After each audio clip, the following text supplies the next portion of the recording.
ఏం చేస్తున్న ముఖ్యమంత్రి గారు దయచేసి ఇకనైనా కళ్ళు తెరిచి వెంటనే కన్నెపల్లిలో పంపులు ఆన్ చేయండి. ఇరిగేషన్ డిపార్ట్మెంట్ ఇంజనీర్లు చెప్తున్నారు, రిటైర్డ్ ఇంజనీర్లు చెప్తున్నారు, రైతులు కోరుతున్నారు, అన్ని పార్టీల నాయకులు కోరుతున్నారు. రాష్ట్ర ప్రజల ప్రయోజనాలు దృష్టిలో పెట్టుకొని స్పందించండి. ఇకనైనా నీళ్ళు ఇవ్వండి. ఎల్ నీనో పరిస్థితుల నుంచి, కరువు పరిస్థితుల నుంచి తెలంగాణ తప్పించుకునే అవకాశం ఉంది. కేవలం మీ ఉద్దేశపూర్వకమైన నిర్లక్ష్యం వల్ల, క్రిమినల్ నెగ్లిజెన్స్ వల్లనే ఈ నష్టం జరుగుతున్నది. బేసిజం వీడండి అని కోరుతాం. Thank you. Well, all I'd like to say is, when we were in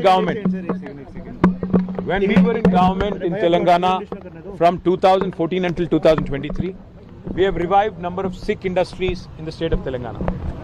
One such Sikh unit, which was set up in Adilabad district, which is a rural area in Telangana, was called the Cement Corporation of India, which was set up in the early 1980s. Unfortunately, the unit fell sick. At one point of time, there were almost 6,000 people getting employment directly and indirectly from this plant. But it's truly unfortunate that despite the best efforts of our government in the past, despite giving a very generous offer to revive this industry, the NDA government did not respond back then. But today, after meeting Sri H.D. Kumaraswamy, our hopes have revived. The Honorable Minister has said categorically that if the state government is willing to come forward, extend the mining lease by 50 years unconditionally, and more importantly, also support by way of capital subsidy, power subsidy, and maybe some exemptions that are typically given to an industry in rural areas, this plant can be revived. Our hopes have been revived. We are hopeful that with state government stepping forward, coming forward, this plant can be revived in the hinterland of Telangana in Adilabad, and we are certainly hopeful that our fight along with the CCI Joint Action Committee here, which has been fighting for the last 4 years, their efforts will yield fruit, and hopefully the plant will be opened soon. If that does not happen, we'll continue to exert pressure on the state government. We'll continue to mount pressure through people's agitations and democratic protests, and make sure that the plant is opened ASAP. Thank you. Agency separate कर लेते idea రాష్ట్ర ప్రభుత్వం యొక్క బుద్ధి లేనితనం వల్ల ఒక metro లాంటి బంగారు ప్రాజెక్ట్, అంటే ఎయిర్పోర్ట్ మెట్రో ఆనాడు మా గవర్నమెంట్లో 2023లో శంకుస్థాపన చేసి టెండర్ చేసి మొత్తం 33 కిలోమీటర్లు రాయదుర్గం నుంచి ఎయిర్పోర్ట్ దాకా 24 నెలల్లో పూర్తి చేయాలని 2023లో ఆనాడు మేము శంకుస్థాపన కూడా చేశారు కేసీఆర్ గారు. రాష్ట్ర ప్రభుత్వం యొక్క బుద్ధి లేనితనం వల్ల, రేవంత్ రెడ్డి యొక్క మరి తలాతోకాలేని ఆలోచనల వల్ల ఈ పాటికి పూర్తయ్యేది ఆ మెట్రో నిజానికైతే. కానీ దాన్ని రద్దు చేశారు. రద్దు చేయడమే కాకుండా మరి వాళ్ళ కొత్తగా మెట్రో అంటూ కుని రాగాలు కూస్తూ ఉన్నారు. వాస్తవం ఏంటంటే దొందే కాంగ్రెస్ బీజేపీ. ఆ రోజు లగడికాపుల్ నుంచి BHEL వరకు మెట్రోకు అనుమతి ఇవ్వండి అని మేము కోరితే బీజేపీ వాళ్ళు దీనికి ప్యాసింజర్ లోడ్ లేదు, ట్రాఫిక్ లేదు, ఇక్కడ జనాలు ఎక్కరు అని వాళ్ళు అనుమతులు ఇవ్వలేదు. ఎయిర్పోర్ట్ మెట్రో మేము ప్లాన్ చేసి కేంద్ర ప్రభుత్వంతో సంబంధం లేకుండా టెండర్ చేసి ముందుకు పోతుంటే రేవంత్ రెడ్డి గారు వచ్చి దాన్ని రద్దు చేశారు. సో హైదరాబాద్లో 70 కిలోమీటర్ల మెట్రో పూర్తి చేసింది బీఆర్ఎస్ అయితే, గత 2.5 సంవత్సరాలుగా ఏమీ చేయకుండా దున్నపోతు నిద్రపోతున్నది కాంగ్రెస్ ప్రభుత్వం. ఇవాళ హైదరాబాద్ కార్పొరేషన్ ఎన్నికలను దృష్టిలో పెట్టుకుని హడావుడిగా ఈయన ఇద్దరు కలిసి దోబూచులాడుతున్నారు తప్ప వాస్తవం ఏంటి అంటే అక్కెరలేని 14,000 కోట్ల ప్రైవేట్ రుణాన్ని, ఒక ప్రైవేట్ సంస్థ రుణాన్ని, రాష్ట్ర ప్రజల మీద L&T రుణాన్ని రాష్ట్ర ప్రజల మీద బలవంతంగా రుద్దిండు రేవంత్ రెడ్డి. ఇవాళ BHEL నుంచి లగడికాపుల్ దాకా మెట్రోకి పర్మిషన్ ఇవ్వండి కేంద్ర ప్రభుత్వం, NDA ప్రభుత్వం. అంటే ఇద్దరు కూడా హైదరాబాద్ ప్రజల మీద మరి కోపంతో వారికి government decision. It's a advisory body, it's a regulatory body.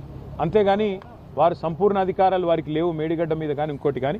ఇవాళ మేడిగడ్డను ముట్టకుండానే నీళ్ళు ఇవ్వచ్చని మేము చెప్తుంటే NDSAని అడ్డం పెట్టుకుని శిఖండి రాజకీయం చేస్తున్న ముఖ్యమంత్రి గారు దయచేసి ఇకనైనా కళ్ళు తెరిచి వెంటనే కన్నెపల్లిలో పంపులు ఆన్ చేయండి. ఇరిగేషన్ డిపార్ట్మెంట్ ఇంజనీర్లు చెప్తున్నారు, రిటైర్డ్ ఇంజనీర్లు చెప్తున్నారు, రైతులు కోరుతున్నారు, అన్ని పార్టీల నాయకులు కోరుతున్నారు. రాష్ట్ర ప్రజల ప్రయోజనాలు దృష్టిలో పెట్టుకొని స్పందించండి. ఇకనైనా నీళ్ళు ఇవ్వండి. ఎల్ నీనో పరిస్థితుల నుంచి, కరువు పరిస్థితుల నుంచి తెలంగాణ తప్పించుకునే అవకాశం ఉంది. కేవలం మీ ఉద్దేశపూర్వకమైన నిర్లక్ష్యం వల్ల, క్రిమినల్ నెగ్లిజెన్స్ వల్లనే ఈ నష్టం జరుగుతున్నది. బేసిజం వీడండి అని కోరుతాం. Thank you. Well, all I'd like to say is, when we were in government in Telangana from 2014 until 2023, we have revived number of Sikh industries in the state of Telangana. One such Sikh unit, which was set up in Adilabad district, which is a rural area in Telangana, was called the Cement Corporation of India, which was set up in the early 1980s. Unfortunately, the unit fell sick. At one point of time, there were almost 6,000 people getting employment directly and indirectly from this plant.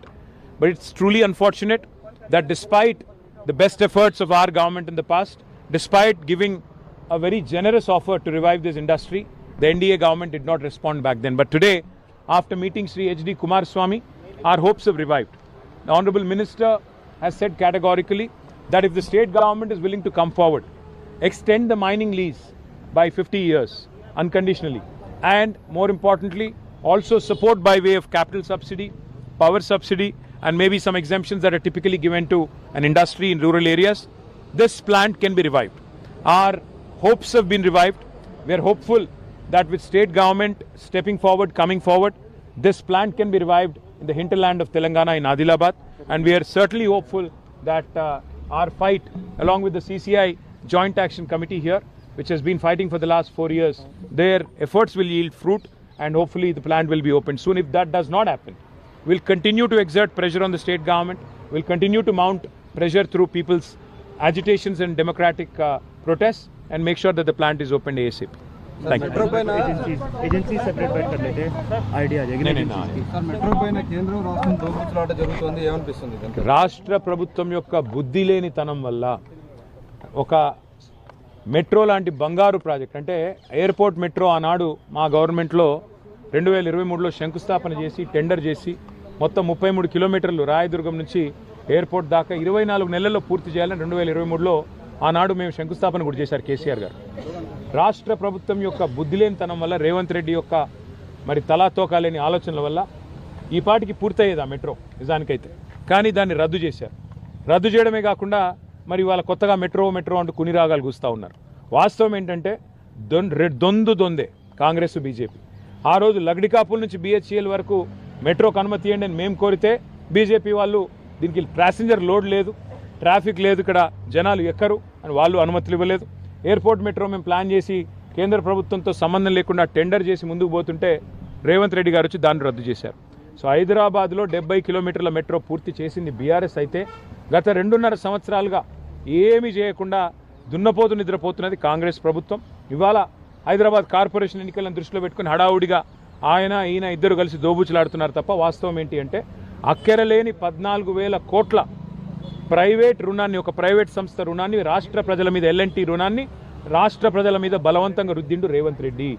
ఇవాళ BHEL నుంచి లగడికాపుల్ దాకా మెట్రోకి permission ఇవ్వండి కేంద్ర ప్రభుత్వం, NDA ప్రభుత్వం. అంటే ఇద్దరు కూడా హైదరాబాద్ ప్రజల మీద మరి కోపంతో, వారికి ఓట్లు వేయలేదు, సీట్లు ఇవ్వలేదన్న కోపంతో ఈ కార్యక్రమాలన్నీ చేస్తూ ఉన్నారు. మళ్ళీ నేను చెప్తా ఉన్నా, వీళ్ళు ఇంకో 2.5 ఏళ్ళు ఈ డ్రామాలు చేస్తూనే ఉంటారు. తిరిగి మళ్ళీ బీఆర్ఎస్ అధికారంలోకి వస్తేనే హైదరాబాద్లో మెట్రో పరుగులు పెడుతుంది. తప్పకుండా భవిష్యత్తులో 400 కిలోమీటర్లకు మెట్రోని పొడిగించే బాధ్యత మేము తీసుకుంటామని చెప్పి హైదరాబాద్ ప్రజలకు నేను మాటిస్తా ఉన్నాను. 280 కోట్ల విలువైన భూములు ఉన్నాయి. సో ఆ భూముల కోసం ఇదంతా జరుగుతుందనేది ఒక ఆరోపణ. దీని గురించి రేవంత్ రెడ్డి అనే రియల్ ఎస్టేట్ బ్రోకర్కి తెలిసిందే భూదందా. 280 ఎకరాల విలువైన నగర భూముల మీద కన్నేసి ఆయన అన్నదమ్ములకి, ఆయన అస్మదీయులకు కట్టబెట్టడానికే ఇవాళ రాష్ట్ర ప్రజల నెత్తి మీద 14,000 కోట్ల రుణ